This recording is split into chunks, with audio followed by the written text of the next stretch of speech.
ইয়াল্লা পাক, এত দেরি হয়ে গেল, অফিসে যেতে হবে। যাই, কাউকে কল করে বলে দিই আমার একটু আসতে লেট হবে। হ্যাঁ, যাই বলি। হ্যালো, শুনছো? শোনো, আমার কথা শোনো অফিসার রিহান। আমার একটু আসতে লেট হবে, কারণ হচ্ছে সকালেও আমার ঘুম থেকে উঠতে একটু দেরি হয়ে গিয়েছিল। তাই আমার অফিসে যেতেও এখন একটু লেট হবে, কারণ আমাকে এখন খেতে হবে, রেডি হতে হবে, তারপর গাড়ি বাস ধরতে হবে। না, আমাদের কাছে কার আছে, তো যাই হোক, কার স্টার্ট করতে হবে, কার গ্যারেজ থেকে বের করতে হবে, আবার গ্যারেজ লাগাতে হবে, তারপর আবার ওখান থেকে সিডি ফেরত দিতে হবে, সিডি ফেরত দেওয়ার পর বই ফেরত দিতে হবে, তারপরে তারপরে গিয়ে আমি অফিসে আসতে পারবো। ঠিক আছে? তাই হচ্ছে একটু আবার অফিসের দিকে এসে লিফটে উঠতে হবে। লিফটে অনেকেই লোকজন থাকে, ওরাও আবার আলাদা আলাদা ফ্লোরে রাখবে। তারপরে শেষে আমার ফ্লোরটা আসে। ওই ফ্লোরে আসার পরে তোমার সাথে দেখা হচ্ছে, ঠিক আছে? ততক্ষণে অনেক দেরি হয়ে যাবে, তাই তুমি প্লিজ আমার কাজটা একটু করে দাও, ঠিক আছে? রাখছি এবার। Thank you. একই একই অফিসার রিহান আমার কাজে কি করে দিল? সবই তো উল্টায় পাল্টায় করে দিল। অফিসার রিহান, তাড়াতাড়ি আমার কাছে আসো, অনেক কাজ আছে। তাড়াতাড়ি এখানে আসো, তাড়াতাড়ি।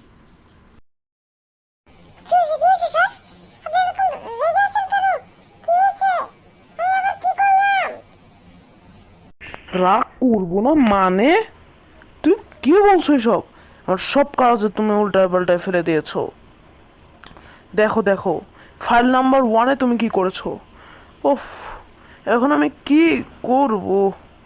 কিছুই করার নেই, আমাকেই ঠিক করতে হবে। তুমি তো ঠিক করবা না। একটা অজুহাত দেখায়, আমি এক্সকিউজ দেখায় তুমি এখান থেকে চলে যাওয়া, যেমন ফোন আসা, যেমন বাথরুমে যাওয়া, সেটা করতে তুমি চলে যাবা কি নিজের অন্য একটা সেকশন থেকে লুকাবা, যাতে তোমাকে আমি আর খুঁজে না পাই।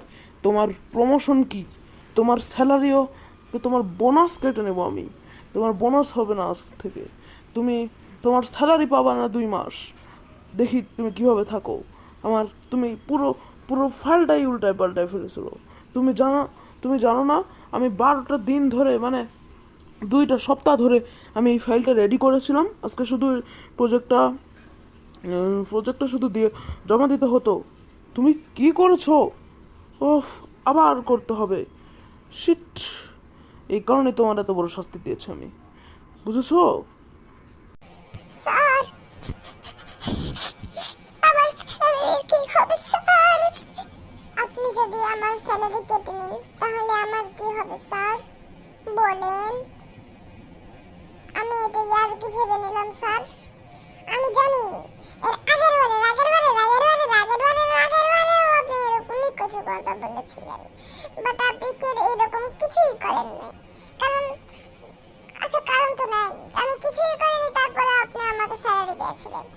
আমি আমি পুরো আস্থানে আপনার উপর বলছি, আপনি এইবার আমাকে স্যালারি দিয়ে দিবেন। এ আগের বার তুমি তুমি আমাকে একটা অসাধারণ পারফরমেন্স করে দেখিয়েছিলে, তাই আমি তোমার স্যালারি আর কাটিনি। এইবারে তুমি অসাধারণ কি, আমার 12 দিনের পরিশ্রম মুছে দিয়েছো। উফ, এই এই অফিসারটা নিয়ে যে কি করি। তোমাকে বাদ দিয়ে কিন্তু এবার আমি অফিসার সোহামকে অফিসার বানিয়ে দেবো, বুঝেছো? সোহামকে। ও এখন তোমার অ্যাসিস্ট্যান্ট না, তুমি হবে তারপরে ওর অ্যাসিস্ট্যান্ট। ও সব কাজ তুমি করবে। হ্যাঁ হ্যাঁ, তুমি বেশি ভাব দেখাও না সারাদিন। হ্যাঁ, এবার আমি ওকে অফিসার বানাবো, একদম শিওর। হ্যাঁ, অফিসার সোহাম, এদিকে আসুন। কি হয়েছে স্যার? কি হয়েছে? আমাকে ডাকলেন কেন স্যার? এই অফিসার রিহান, তুমি যাচ্ছ না কেন? এই মুহূর্তে আমার রুম থেকে বের হয়ে যাও। আর কোনো আর আর 12 দিন তুমি আমার সাথে কোনো দেখা করবে না, আমার কোনো কাজ করবে না। আজ থেকে অফিসার সোহাম, তুমি হচ্ছে অফিসার সোহাম, আর রিহান হচ্ছে তোমার অ্যাসিস্ট্যান্ট। ঠিক আছে? ঠিক আছে? রিহান তো ঠিক মতো জামা কাপড়ও পরতে পারে না। হ্যাঁ। ঠিক আছে স্যার, আমি চলে যাচ্ছি, কিন্তু 12 দিন পর কিন্তু আমি আপনাকে অনেক বিরক্ত করব, এত বিরক্ত করব যে আপনি বিশ্বাসই করতে পারবেন না। ঠিক আছে স্যার, আমি যাচ্ছি। হয়েছে? আমি গর্ব নিয়ে বলতেছি যে আজ থেকে ওই ওই রিহান বেটা না, তুমি হচ্ছে আমাদের সেকশনের অফিসার। ঠিক আছে, আজ থেকে তোমার দায়িত্ব এই যে তুমি সপ্তাহে 3 দিন 3 দিন আরাম করবে, আর 3 দিন শুধু 2-1টা কাজ করবে। আর তোমার অ্যাসিস্ট্যান্ট রিহান ওই 3 দিন তোমার কাজ করবে। আর যেই বাকি অর্ধেক আর 3 দিন থাকলো, ওই 3 দিনের অর্ধেক কাজ অ্যাসিস্ট্যান্ট রিহান করবে। আর তোমার আর অফিসার সোহাম তুমি করবে হচ্ছে আর অর্ধেক কাজ। না, তোমার অর্ধেকের কম কাজ। ঠিক আছে, ঠিক আছে, এবার যাও, বেশি কথা বাড়বো না। এখন আমাকে আবার ওটা ঠিক করতে হবে। তুমি কি এটা পারো ঠিক করতে? স্যার, এটা এমন কি? এটা তো সিম্পল একটা জিনিস। এটা যদি আমার বড় সিনিয়র জন না পারে, তাহলে তো আমার কিছু বলার নেই। আমার তো লজ্জা পাওয়ার কথা। আচ্ছা, যাই হোক, আমি এইটা করে দিচ্ছি, ঠিক আছে? আরে হ্যাঁ হ্যাঁ, হচ্ছে, হ্যাঁ ঠিক আছে, হ্যাঁ একদম ঠিক আছে। হ্যাঁ স্যার, একদম ঠিক আছে। 1 সেকেন্ডের মধ্যে ঠিক করে ফেলছি স্যার। আমার ট্রেনিং আছে, ট্রেনিং। কি, তুমি এটা ঠিক করেছো? তুমি তো যেটুকু বাকি ছিল সেইটা উল্টা পাল্টা করে দিয়েছো। ও, আমি এই অফিসারদের নিয়ে যে কি করি।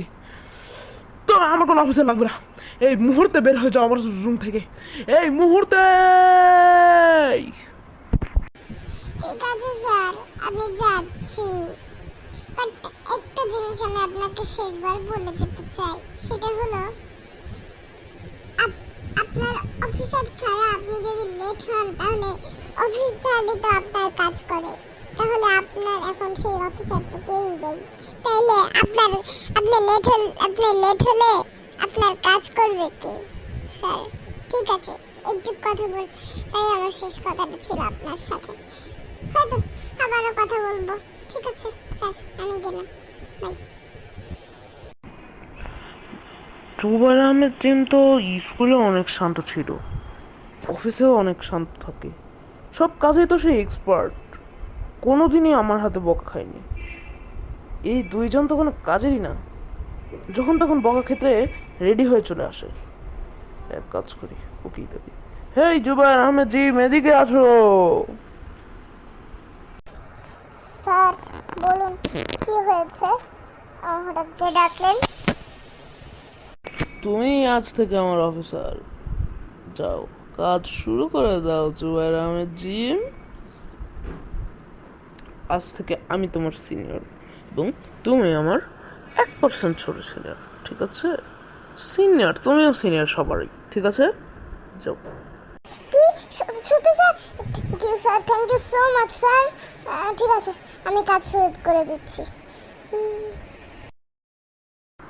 রিহানা সোহামের মধ্যে যখন বানানোর কথা বললাম, একবারও আমাকে থ্যাংক ইউ বলেনি, কিন্তু জুবাইর আহমেদ যেমন ঠিকই আমাকে থ্যাংক ইউ বললো। ও, চলো। আরে, অফিসার নির্বাচন করতে করতে এটা আমি একটা কাজ করার কথা মনে নেই। যাই হোক, তাকে প্রজেক্টটা করবো না আমি খুশিতে। আরে, এ কি লাঞ্চ টাইম হয়ে গেছে? আচ্ছা যাই, লাঞ্চ করে আসি বাইরে থেকে। আজকে আবার খাবার আনিনি, বেশি দেরি হয়ে যাচ্ছিল। যাই, বাইরে গিয়ে কিছু খেয়ে আসি। উফ, বাইরে কি গরম! ভিতরে এসির নিচে থাকতে থাকতে কিছু বোঝাই যায় না। হ্যাঁ, যদি আকাশে এসি লাগানো থাকতো। এমনিতে যদি আকাশে এসি লাগানো থাকে, এটা আমার গা পর্যন্ত পৌঁছাবে না। ওফ, প্লিজ, যদি গাছে, দেয়ালে এই জায়গায় এসি থাকতো, তাহলে তো মজা এসে যেত। এসির হাওয়া খেতে খেতে সব জায়গায় যেতাম, সব। তাতে এই দেশে কোনো গরমই থাকতো না। হা হা হা হা হা।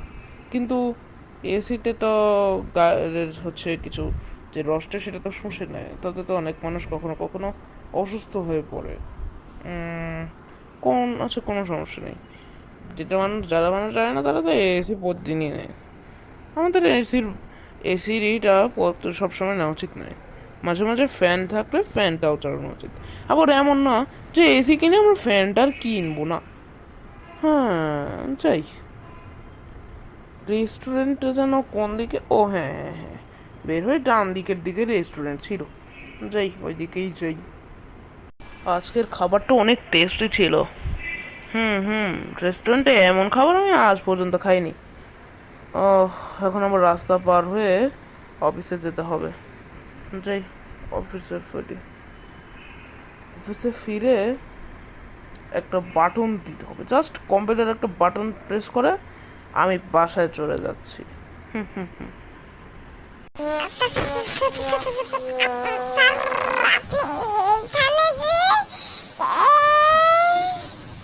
অফিসার রিহান, আমি তোমাকে এখনো কেন অফিসার বলছি? রিহান, তোমার প্রতি আমার সব বিশ্বাস উঠে গেছে। এই মুহূর্তে তুমি আমার রুমে চলো। তুমি এখন নিজের বাড়ি ফিরে যাবে। কাল থেকে এই অফিসে আসা তো তোমার কোনো দরকার নেই। আজকে থেকেই তোমার রেজিগনেশন তুমি লিখে ফেলেছো। তুমি যা করেছো, অফিসের কোনো কলিগকে এখান থেকে বের হন, মানে অফিস থেকে এই সময় বের হওয়ার নিষেধ। আমি শুধু খাবার আনার জন্য খেতে গিয়েছি, ইম্পর্টেন্টের জন্যই। তুমি কোনো ইম্পর্টেন্টই, আমি নিজে চোখে দেখেছিলাম তুমি এই খাবার এনেছো। খাবার খেয়েও তুমি কেন বাইরে বের হয়েছো? তুমি যাও এই মুহূর্তে, আর একদিন তোমার সময়, এর মধ্যে সবকিছু শুধরে ফেলো। যাও যাও এবার। ঠিক আছে স্যার, যাচ্ছি। বন্ধুরা, তোমাদের যদি এই ভিডিওটি ভালো লেগে থাকে তাহলে প্লিজ লাইক, সাবস্ক্রাইব এবং শেয়ার করে দিও, আর কমেন্ট করতে ভুলো না কিন্তু। আজকের মতো এখানেই শেষ। গুড বাই, আসসালামু আলাইকুম, আল্লাহ হাফেজ।